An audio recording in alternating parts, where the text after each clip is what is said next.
अस्सलाम वालेकुम dear students. आज हम फ़ोटोसिंथेसिस की ओवरव्यू देखेंगे कि कैसे होते हैं फ़ोटोसिंथेसिस।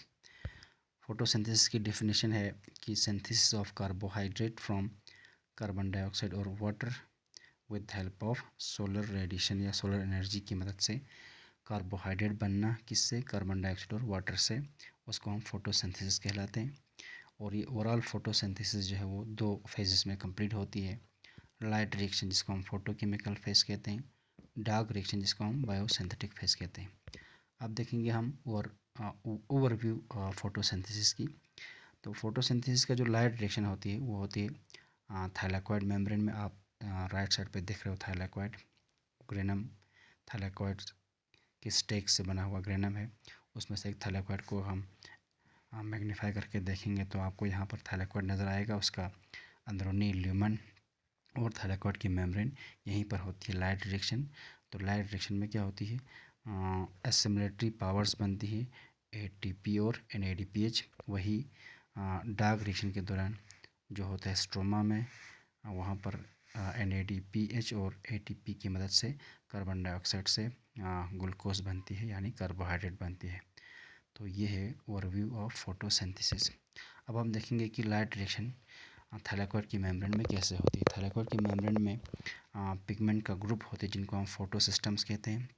और उसी मेम्ब्रेन में है जो इलेक्ट्रॉन कैरियर्स होती है, जैसे प्लास्टोक्विनोन है, प्लास्टोसाइनिन है, साइटोक्रोम है, फेराडॉक्सिन है, ठीक है, एनएडीपी रिडक्टेस है।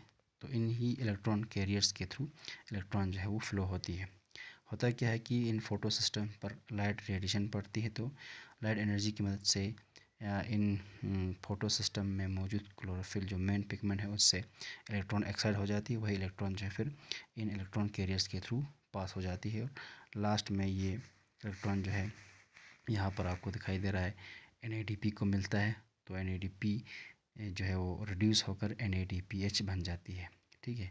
तो एंजाइम का नाम है एनएडीपीएच रिडक्टेस। तो जो फोटो सिस्टम से इलेक्ट्रॉन निकल जाती है, खासकर फोटो सिस्टम सेकंड से जो इलेक्ट्रॉन निकल जाती है उसको रिप्लेनिश करती है, उसकी जगह ले लेता है वाटर से आने वाली इलेक्ट्रॉन, ठीक। तो यहाँ पर वाटर भी टूट जाती है लाइट रिएक्शन के दौरान, जिसको हम फोटोलिसिस ऑफ वाटर कहते हैं। उसी फोटोलिसिस ऑफ वाटर के दौरान ऑक्सीजन रिलीज़ हो जाती है, वो ऑक्सीजन एटमॉस्फेयर में बाद में रिलीज़ हो जाती है। तो जो प्रोटॉन है वाटर से निकला हुआ, वो प्रोटॉन जो है इंट्रा थाइलाकोइड स्पेस या ल्यूमन में जमा हो जाती है। तो प्रोटॉन जो है मैट्रिक्स से स्ट्रोमा से भी पंप करके इस इंट्रा थाइलाकोइड स्पेस में लाता है, ठीक। जैसे आप यहाँ पर दिख रहे हो प्लास्टोक्विनोन से जब इलेक्ट्रॉन पार होती है तो उसी दौरान प्रोटॉन जो है वो पंप होती है into the intra thylakoid space. इस तरह से थाइलाकोइड स्पेस में बहुत प्रोटॉन जमा हो जाती है और स्ट्रोमा में कम प्रोटॉन रहता है। इस तरह से इस थाइलाकोइड के मेम्ब्रेन के आर पार जो है प्रोटॉन की ग्रेडियंट बन जाती है, जिसको हम प्रोटॉन मोटिव फोर्स कहते हैं। उसकी मदद से, उसकी वजह से प्रोटॉन जो है वापस आ जाती है स्ट्रोमा में एटीपी सिंथेसिस की ज़रिए से। और यहाँ पर आप देख रहे हो कि एडीपी से एटीपी बनता है, जिसको हम फास्फोराइलेशन कहते हैं, क्योंकि यहाँ पर एनर्जी लाइट की मदद से आ गया। तो इस तरह से इस किस्म के फास्फोराइलेशन को हम फोटो फास्फोराइलेशन कहते हैं, ठीक है। तो ये फोटो फास्फोराइलेशन दो किस्म के होती हैं। एक को कहते हैं हम नॉन साइक्लिक फोटो फास्फोराइलेशन, ठीक। नॉन साइक्लिक फोटो फास्फोराइलेशन में क्या होती है?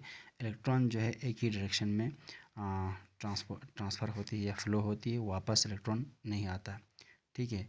तो इलेक्ट्रॉन एक बार यहाँ से निकल गया फोटो सिस्टम से तो ये वापस नहीं आती है, ये जाके फेराडॉक्सिन के ज़रिए से एनएडीपी को मिलता है और एनएडीपी जो है वो रिड्यूस होकर एनएडीपीएच बनता है। तो आप यहाँ देख रहे हो कि नॉन साइक्लिक फोटोफास्फोराइलेशन के दौरान इलेक्ट्रॉन जो है लास्ट में एनएडीपी एक्सेप्ट करके एनएडीपीएच बनता है। इस इलेक्ट्रॉन फ्लो के दौरान एटीपी बनता है, जो अभी आपने देखा। तो इस किस्म के फोटोफास्फोराइलेशन को हम नॉन साइक्लिक फोटोफास्फोराइलेशन कहते हैं। इसी नॉन साइक्लिक फोटोफास्फोराइलेशन के दौरान यहाँ पर फोटोलिसिस ऑफ वाटर भी होती है, ठीक। तो वाटर से निकलने वाले इलेक्ट्रॉन जो है फोटो सिस्टम सेकंड को मिलती है, ठीक। तो वही इलेक्ट्रॉन फिर बाद में एक्साइड होकर थ्रू वेरियस कैरियर के थ्रू ये फोटो सिस्टम फर्स्ट को मिलते हैं, फिर वहाँ से आगे जाके फेराडॉक्सिन के ज़रिए एनएडीपी को मिलता है और एनएडीपीएच बनता है। तो इस तरह से आपने देखा कि नॉन साइक्लिक फोटोफास्फोराइलेशन के दौरान एनएडीपीएच बनता है, एटीपी भी बनता है और फोटोलिसिस ऑफ वाटर भी होती है। और आप में यहाँ दोनों फोटो सिस्टम यहाँ पर इन्वॉल्व होती है, फोटो सिस्टम सेकंड और photo system first. Photo system second को हम P680 लिखते हैं और फोटो सिस्टम फर्स्ट को P700 लिखते हैं। ये इसलिए लिखते हैं कि ये 680 और 700 जो है ये लाइट की वेव लेंथ है जो ये क्लोरोफिल एब्जॉर्ब करती है। तो ये 680 नैनोमीटर लाइट एब्जॉर्ब करती है फोटो सिस्टम सेकंड के पिगमेंट, और फोटो सिस्टम फर्स्ट के पिगमेंट जो है 700 नैनोमीटर का लाइट एब्जॉर्ब करती है। इस तरह से इसको P700 और P680 कहते हैं। ठीक है, तो आपने देखा कि नॉन साइक्लिक फोटो फास्फोरिलेशन में इलेक्ट्रॉन जो है यूनिडायरेक्शनल एक ही डायरेक्शन में फ्लो होती है, वो वापस नहीं आता, ये लास्ट में एक्सेप्ट करती है NADP और वो बनता है NADPH। इस दौरान ATP भी बनती है और फोटोलिसिस ऑफ वाटर भी होती है, दोनों फोटो सिस्टम इन्वॉल्व होती है। ये है नॉन साइक्लिक फोटो फास्फोरिलेशन। दूसरा फोटो फास्फोरिलेशन जो है वो है साइक्लिक फोटो फास्फोरिलेशन। आपको यह बता दूँ कि फोटोसिंथेसिस में ये नॉन साइक्लिक फोटो फास्फोरिलेशन जो है वो मैक्सिमम होती है, क्योंकि NADPH और ATP जो है दोनों कार्बोहाइड्रेट सिंथेसिस के लिए ज़रूरत पड़ेगा। लेकिन जब कभी कभार कार्बोहाइड्रेट सिंथेसिस की ज़रूरत इतना नहीं होता, उस वक्त दूसरा किस्म की फास्फोरिलेशन होती है, फोटो फास्फोरिलेशन, जिसको हम साइक्लिक फोटो फास्फोरिलेशन कहते हैं। इसमें क्या होती है, इसमें सिर्फ फोटो सिस्टम फर्स्ट इन्वॉल्व होती है, P680 ही इन्वॉल्व होती है, P700 ही इन्वॉल्व होती है इसमें। ठीक, तो यहाँ पर क्या होती है कि फोटो सिस्टम फर्स्ट से जो इलेक्ट्रॉन एक्साइड हो गया वो वापस उसी को आ जाती है, ये NADP को नहीं मिलता इलेक्ट्रॉन, ये इलेक्ट्रॉन एक्साइड होकर फेरेडॉक्सिन से फिर साइटोक्रोम B6F कॉम्प्लेक्स को मिलती है। ठीक, वहाँ से फिर प्लास्टोसाइनिन को मिलती है, प्लास्टोसाइनिन फिर से इसी फोटो सिस्टम को ये वापस करता है। तो इलेक्ट्रॉन यहाँ पर सर्कुलेट है तरह तरह, इसलिए इसको हम साइक्लिक फोटो फास्फोरिलेशन कहते हैं। तो इस दौरान सिर्फ ATP बनेगा, NADPH नहीं बनता, सिर्फ ATP बनता है। Only photo system first involve होती है। ठीक, और यहाँ पर जो है इलेक्ट्रॉन वापस आ जाती है। ठीक, बार बार घूमता रहता है। तो ये है आपका साइक्लिक फोटो फास्फोरिलेशन, जो आमतौर पर नहीं होता, मेनली होता है वही नॉन साइक्लिक फोटो फास्फोरिलेशन। या मैंने कहा कि जब कार्बोहाइड्रेट की सिंथेसिस की इतना ज़रूरत नहीं पड़ेगा, तब प्लांट में ये वाला साइक्लिक फोटो फास्फोरिलेशन होती है। इसमें फोटो सिस्टम फर्स्ट इन्वॉल्व होती है, सिर्फ ATP बनता है, इलेक्ट्रॉन साइक्लिकली घूमता रहता है। ठीक है, ओके। तो नॉन साइक्लिक फोटो फास्फोरिलेशन के दौरान जो ATP और NADPH बना ड्यूरिंग लाइट रिएक्शन, उनको हम एसिमिलेटरी पावर्स कहते हैं।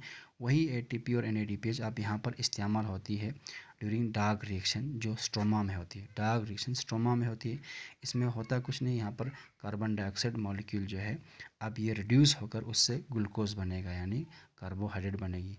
तो इसको हम reduction of carbon dioxide to form glucose भी कहते हैं या कार्बोहाइड्रेट कहते हैं। ठीक, तो during dark reaction carbon dioxide reduce होकर ग्लूकोज बनते हैं एक साइक्लिक रिएक्शन के दौरान, जिसको हम केल्विन साइकिल कहते हैं। ये साइकिल मेल्विन केल्विन नाम का एक साइंटिस्ट ने दिया था, इसको हम केल्विन साइकिल कहते हैं। तो ये रिएक्शन को डार्क रिएक्शन कहते हैं, इसको हम बायोसिंथेटिक फेज भी कहते हैं, क्योंकि यहाँ पर सिंथेसिस होती है बायोमॉलिक्यूल की, जिसका नाम है ग्लूकोज और बाकी कार्बोहाइड्रेट। ये होती है स्ट्रोमा ऑफ क्लोरोप्लास्ट में। अब यहाँ पर साइक्लिकली इस रिएक्शन में देख रहे हो कि यहाँ पर ATP इस्तेमाल हो रहा है और NADPH इस्तेमाल हो रहा है, उसी दौरान कार्बन डाइऑक्साइड से यहाँ पर ग्लूकोज बन रहा है। ठीक है, इसको कहते हैं हम डार्क रिएक्शन। ओके, आपको समझ आ गया होगा। थैंक यू, खुदा हाफिज़।